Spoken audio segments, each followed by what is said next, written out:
ഇറാനോട് സമ്പൂർണ്ണ വെടിനിർത്തൽ പ്രഖ്യാപിക്കാൻ ആവശ്യപ്പെട്ട UAE നയതന്ത്ര ചർച്ചകളേക്കാൾ പ്രധാനം പ്രവൃത്തിയാണെന്ന് UAEയുടെ ഇന്ത്യയിലെ അംബാസിഡർ. വിഷയത്തിൽ UN രക്ഷാസമിതി ഇടപെടണമെന്നും ആവശ്യമുണ്ട്. വിഷ്ണു പ്രസാദ് വിവരങ്ങളുമായി നമുക്കൊപ്പം ചേരുന്നുണ്ട്. Vishnu, good morning. ഇറാനോട് സമ്പൂർണ്ണ വെടിനിർത്തൽ പ്രഖ്യാപിക്കണമെന്ന് UAE ആവശ്യപ്പെട്ടിട്ടുണ്ടല്ലോ. സമാധാനം പുനഃസ്ഥാപിക്കാനായി മറ്റ് ലോകരാഷ്ട്രങ്ങളും UN സമാധാന സേനയും ഒക്കെ എപ്പോഴാണ് ആവശ്യപ്പെടുക എന്ന് നമ്മൾ നിരന്തരം ചോദിച്ചുകൊണ്ടിരിക്കുന്ന ഒരു ചോദ്യമാണല്ലേ?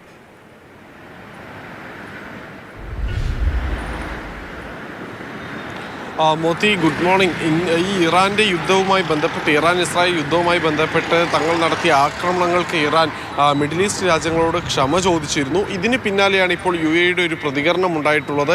ഈ മാപ്പപേക്ഷ കൊണ്ട് കാര്യമില്ല, പകരം ഉപാധികളില്ലാതെ വെടിനിർത്തൽ പ്രഖ്യാപിക്കാൻ ഇറാൻ തയ്യാറാകണം. ഇത്തരത്തിലുള്ള നയതന്ത്ര ഡയലോഗുകളേക്കാൾ ഞങ്ങൾ പ്രതീക്ഷ വയ്ക്കുന്നത് ഗ്രൗണ്ടിലുള്ള ആക്ടിനാണ്, അല്ലെങ്കിൽ എന്താണോ സംഭവിച്ചുകൊണ്ടിരിക്കുന്നത് അതിലാണ് ഞങ്ങൾ കൂടുതൽ വിശ്വസിക്കുന്നത് എന്നാണ് ഇപ്പോൾ ഇന്ത്യയിലെ UAE അംബാസഡറായിട്ടുള്ള അബ്ദുൽ നാസർ അൽഷായി പറഞ്ഞിട്ടുള്ളത്. എന്തായാലും അദ്ദേഹത്തിൻ്റെ വാക്കുകൾ നമ്മൾ കടമെടുക്കുകയാണെങ്കിൽ, അൽഷാലിയുടെ വാക്കുകൾ നമ്മൾ നോക്കുകയാണെങ്കിൽ അദ്ദേഹം പറഞ്ഞത് UN രക്ഷാസമിതി ഈ വിഷയത്തെ അപലപിക്കണം, ഇറാൻ നടത്തുന്ന ആക്രമണങ്ങളെ അപലപിക്കണം, ഇതിൽ ഇടപെടണമെന്നൊരു ആവശ്യം അദ്ദേഹം മുന്നോട്ട് വെച്ചിട്ടുണ്ട്.